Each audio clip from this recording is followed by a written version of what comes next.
నిన్న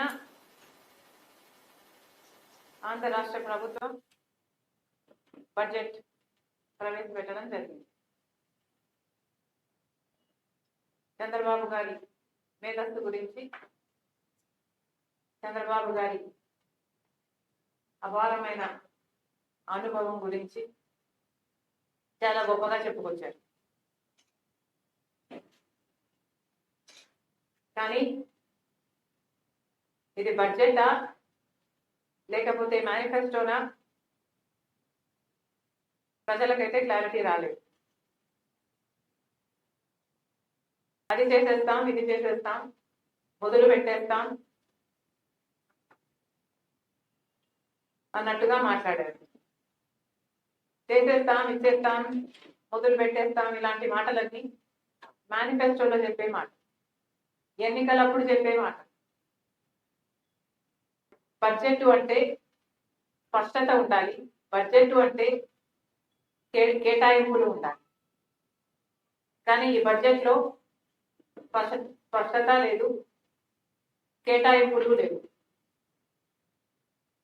అందుకే ఇది మేనిఫెస్టో కంటే కూడా, ఇది బడ్జెట్ కంటే కూడా మేనిఫెస్టో పోలికలే దీనికి ఎక్కువ. The math is very simple. Chandrababu గారు చాలా గొప్పగా చెప్పుకున్న సూపర్ 6 కు అమలు చేయాలి అంటే దాదాపుగా ప్రతి సంవత్సరము 1,20,000 కోట్ల రూపాయలు కావాల్సి ఉంటుంది అని ఒక అంచనా. మరి చంద్రబాబు గారు కనీసం పావువంతు కూడా చేసినట్టుగా కనిపించడం లేదు. చంద్రబాబు గారి మహిళా శక్తి ప్రతి నెల 1,500 కోట్లు ఖర్చు అయ్యే స్కీమ్ ఇది. మహిళా శక్తి విమెన్ ఏజ్డ్ బిట్వీన్ 18 to 59 1,500 రూపాయలు ప్రతి నెల ఇస్తానన్నాడు చంద్రబాబు గారు.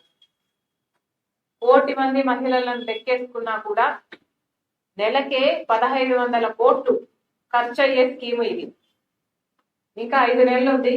ఈ 5 నెలలు వేసుకున్నా కూడా 7,500 కోట్ల రూపాయలు ఖర్చు అయ్యే స్కీమ్.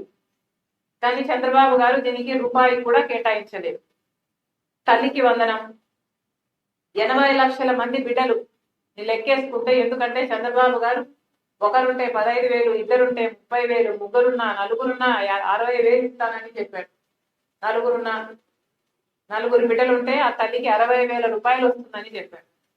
ఆ లెక్కన 80 లక్షల మంది బిడ్డలు వేసుకున్నా 15,000 రూపాయలు పర్ హెడ్ పర్ చైల్డ్ వేసుకున్న 12,000 కోట్ల రూపాయలు ఖర్చు అయ్యే స్కీమ్. దీనికి చంద్రబాబు గారు కేటాయింపులు చేసింది మాత్రం కేవలం 2,491 కోట్లు. మరి చంద్రబాబు గారు ఏ బేసిస్ మీద ఈ ఫిగర్కి వచ్చారో స్పష్టత ఇవ్వాల్సిన అవసరం ఉంది. అంటే అందరికీ ఇచ్చే ఉద్దేశం చంద్రబాబు గారికి లేదా? ఫ్రీ బస్సు 30 లక్షల మంది మహిళలు ప్రతిరోజు బస్సులలో ప్రయాణం చేస్తున్నారు. వీళ్లకు ఫ్రీ బస్సు ఇవ్వాలి అని చంద్రబాబు గారికి ఇంతవరకు కూడా అనిపించలేదు. ఆఖరికి బడ్జెట్ లో కూడా అనిపించలేదు. ఎందుకని అడుగుతున్నాం. పక్క రాష్ట్రాలలో, తెలంగాణలో, కర్ణాటకలో అమలు అవుతున్న స్కీము వాళ్ళ అధికారంలో వచ్చిన వెంటనే, ఒకరైతే వారం రోజులు, ఒకరైతే నెల రోజుల్లోనే అమలు చేస్తున్న స్కీము చంద్రబాబు గారికి మాత్రం వీలబట్టం లేదు. 30 లక్షల మంది మహిళలకు సంబంధించిన విషయం ఇది. వాళ్ళ భద్రతకు కూడా సంబంధించిన విషయం ఇది. నెలకు దాదాపు 450 కోట్లు ఖర్చు అయ్యే స్కీమ్ ఇది. ఇంకా 5 నెలలు, నెక్స్ట్ బడ్జెట్ వచ్చేంత వరకు 5 నెలలు వేసుకున్నా కూడా కనీసం దాదాపుగా 4,000 కోట్లు, 2,000 కోట్లు ఖర్చు అయ్యే స్కీమ్ ఇది. ఆ మాత్రం కూడా చేయబుద్ధి కాలేదు చంద్రబాబు గారు. అన్నదాత సుఖీభవ 52 లక్షల మంది రైతులకి సంవత్సరానికి 20,000 రూపాయలు ఇస్తానన్నాడు చంద్రబాబు గారు. కేంద్రం ఇచ్చేది పోగా చంద్రబాబు గారి రాష్ట్ర బడ్జెట్ మీద కనీసం 7,800 కోట్ల రూపాయలు చూపించాల్సి ఉంది. దీనికి 4,500 కోట్లు మాత్రమే చూపించారు చంద్రబాబు గారు. మరి ఇది ఏ బేసిస్ మీద ఇచ్చారో చంద్రబాబు గారే సమాధానం చెప్పాలి. నిరుద్యోగ వృద్ధి ఇది కూడా నిరుద్యోగం అన్నది మన రాష్ట్రానికి చాలా పెద్ద సమస్యగా మారింది. ఉద్యోగాలు రావటం లేదు, బిడ్డలు అల్లాడిపోతున్నారు. కనీసం నిరుద్యోగ వృత్తన్నా లేకపోతే వాళ్ళ తల్లిదండ్రుల మీద ఆధారపడి బతకాల్సిన పరిస్థితి వస్తుంది. నిరుద్యోగ వృత్తి కింద 1500 రూపాయలు ప్రతి నెల, 3000 రూపాయలు ప్రతి నెల ఇస్తానన్నాడు చంద్రబాబు గారు. కనీసం 50 లక్షల మంది 3000 రూపాయలు వేసుకుంటే కూడా 3000 రూపాయలు వేసుకుంటే కూడా కనీసం ఈ నెక్స్ట్ 5 నెలల్లోనే 7500 కోట్ల రూపాయలు ఇవ్వాల్సి ఉంటుంది. కనీసం రూపాయి కూడా కేటాయించలేదు చంద్రబాబు గారు. ఇళ్ల విషయానికి వస్తే 40 లక్షల ఇల్లులు కట్టిస్తానన్నాడు చంద్రబాబు గారు రాబోయే 5 సంవత్సరాలలో. అంటే సంవత్సరానికి 8 లక్షల ఇల్లులు. 8 లక్షల ఇల్లులు 2 సెంట్లలో 4 లక్షల రూపాయలు పెట్టి కట్టిస్తానన్నాడు చంద్రబాబు గారు. దీనికి కావాల్సిన డబ్బు 32,000 కోట్ల రూపాయలు. కేటాయించింది మాత్రం కేవలం 4,000 కోట్ల రూపాయలు మాత్రమే. మరి చంద్రబాబు గారు ఎక్స్ప్లెయిన్ చేయాలి, ఇల్లులు అవంతకవే ఏమైనా పుట్టుకొస్తాయా భూమిలో నుంచి, మాకైతే అర్థం కావటం లేదు. 3 సిలిండర్లు ఇస్తానన్నాడు చంద్రబాబు గారు ప్రతి కుటుంబానికి ఉచితంగా. 1,54,00,000 కుటుంబాలు ఉంటే 3 సిలిండర్లు పర్ ఫ్యామిలీ వేసుకున్నా 4,000 కోట్ల రూపాయలు అవుతుంది సంవత్సరానికి. చంద్రబాబు గారు కేటాయించింది మాత్రం 900 కోట్లు మాత్రమే. ఇలా చెప్పుకుంటూ పోతే ఇక డ్రైవర్స్ వెల్ఫేర్ స్కీమ్ అట. చంద్రబాబు గారు 3 లక్షల మందికి గాను 15,000 రూపాయలు ఇస్తారన్నాడు. దీనికి ఖర్చు అయ్యేది 4,500 కోట్ల రూపాయలు. కానీ 1 రూపాయి కూడా కేటాయింపు చేయలేదు చంద్రబాబు గారి ప్రభుత్వం. గవర్నమెంట్ ఎంప్లాయీస్ ఐఆర్ కింద 10 లక్షల మందికి 10% పర్ ఎంప్లాయీ వేసుకున్న 2,500 కోట్ల రూపాయలు. రూపాయి కూడా కేటాయింపు చేయలేదు చంద్రబాబు గారు.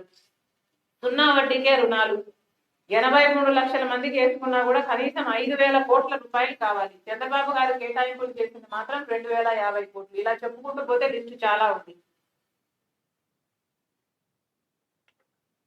చంద్రబాబు గారిని సూటిగా ప్రశ్నిస్తుంది కాంగ్రెస్ పార్టీ. ఎన్నికలు గెలవడానికి మాత్రమే మీరు వాగ్దానాలు ఇచ్చారా?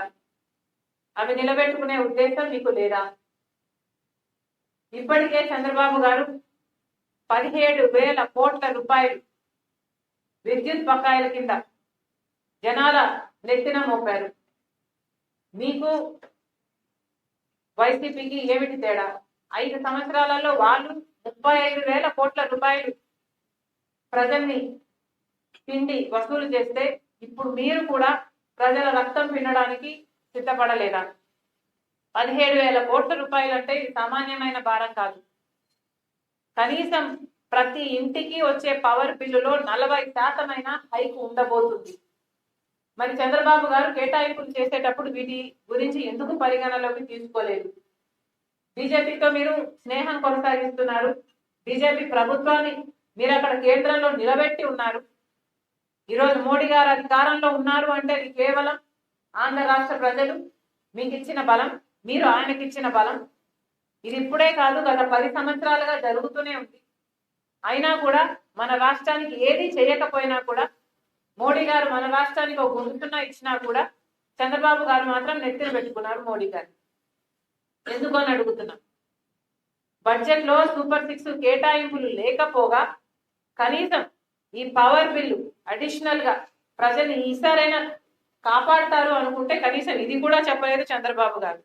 ఇంకా లిక్కర్ మీద ఇంకా అదనంగా 10,000 కోట్ల రూపాయలు సంపాదిస్తారట.